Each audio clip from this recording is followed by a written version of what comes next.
నమస్తే అండి అందరికి. ఈ రోజు మన పాఠం చల్దులారగించుట. మనం చదువుతున్నప్పుడు 8వ తరగతిలోని పద్య భాగంలోని 3వ పాఠము బమ్మెర పోతన గారు రచించిన మహాభాగవతంలోని దశమ స్కందం నుండి గ్రహించబడింది. శ్రీకృష్ణుడు తన స్నేహితులతో కలిసి భోజనం ఎలా చేశారు అనేది మనకి మంచిగా వివరించుంటారు. పాఠంలోని మొదటి పద్యంతో ప్రారంభిద్దాము. ఎండన్ మ్రగ్గితి రాకటం బడితి రింకేలా విలంబింపగా రెండో బాలకులారా చల్దిగుడువన్ రమ్యస్థలం బిక్కడి దండన్ లేగలు నీరు ద్రావి ఇరవందం బచ్చిగల్ మేయిచున్ దండంబై విహరించి ఉండగా నమంద ప్రీతి భక్షింతమే. శ్రీకృష్ణుడు వాళ్ళ స్నేహితుల్ని పిలుస్తున్నారు. ఓ బాలకులారా, ఎండలో వాడిపోయారు, ఆకలితో ఉన్నారు, ఇంకెందుకు ఆలస్యం చేస్తున్నారు, రండి చల్ది తిందాము. ఈ మనోహరమైన చోట లేగలు నీరు త్రాగి మంచిగా పచ్చికలు మేస్తూ విహరిస్తూ ఉంటే మనం సంతోషంతో భోజనం చేద్దాము అని పిలుస్తారు. కృష్ణుడు పిలవంగానే వాళ్ళ స్నేహితులు ఆవుల్ని దూడల్ని నీరు దగ్గరికి తీసుకుని వెళ్లి చక్కగా వాటికి నీరు పెట్టేసి మంచిగా ఎక్కువ పచ్చగడ్డి ఉండే చోట ఆ ఆవుల్ని దూడల్ని కట్టేసి వాళ్ళు చల్ది తినడానికి వస్తారు. చల్ది తినడానికి వాళ్ళ మూటల్ని విప్పుతారనమాట.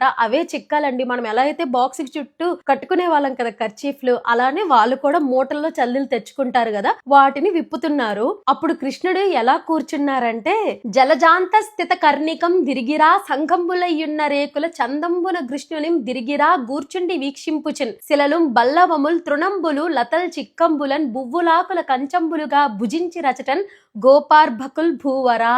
తామర పువ్వులోని తామర దుద్దు మధ్యలో ఉంటే ఎలా అయితే చుట్టూ రేకులు ఉంటాయో అలాగే మధ్యలో శ్రీకృష్ణుడు కూర్చొని ఉంటే చుట్టూ స్నేహితులు రేకుల్లా కూర్చొని ఉన్నారు. రాళ్ళు, ఆకులు, పువ్వులు, చిక్కాలు, గడ్డి, తీగలు వాటినే కంచాలుగా చేసుకొని చల్దులు పెట్టుకొని భుజించడం ప్రారంభించారు. ఒకరేమో మామిడికాయ ఊరగాయలు వేలు మధ్యలో పెట్టుకొని ఇలా ఇలా ఊరిస్తూ ఊరిస్తూ తింటున్నాడు. ఇంకొకడేమో పక్కనున్న వాడి ఆకుల నుంచి కొంచెం తినేసి ఆ చూడు నేను తినలేదు అని చెప్తున్నాడు. ఇంకొకడేమో ఏదో పందెం కాసి అందరి భోజనము తన ఒక్కడే తినేస్తున్నాడు. ఇంకో స్నేహితుడేమో స్నేహం అంటే అందరం పంచుకోవడం అని చెప్పి తన దగ్గర ఉండే వస్తువుల్ని ఒకరికొకరికి ఇలా చుట్టూ ఇస్తున్నాడు అనమాట.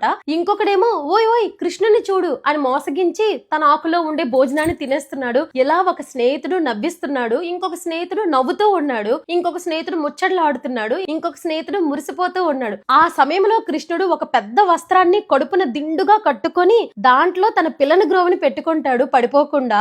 ఆవుల్ని దూడల్ని అదుపు చేయడానికి ఒక కర్ర ఉంటుంది కదండి, అది జారిపోకుండా తన ఎడమ చెంకలో ఇలా పెట్టుకుంటారు కర్ర కొమ్ముని. పిల్లని గ్రోవేమో తన నడుములో పెట్టుకుంటారు. ఇలా తన ఎడమ చేతిలో మేగడా పెరుగుతో కలిపిన చల్ది ముద్ద, తన కుడి చేతుల మధ్యలో ఊరగాయ ముక్కల్ని పెట్టుకొని మంచిగా వాళ్ళ స్నేహితులతో పరిహాసాలాడుతూ అలా భగవంతుడైన శ్రీకృష్ణుడు దేవతలందరూ చూస్తూ ఆశ్చర్యపోతూ ఉండగా తన శైశవం ఉట్టిపడేటట్లుగా చల్దిని ఆరగించాడు అని చెప్పడమే ఈ పాఠం అండి. Thank you. Bye bye.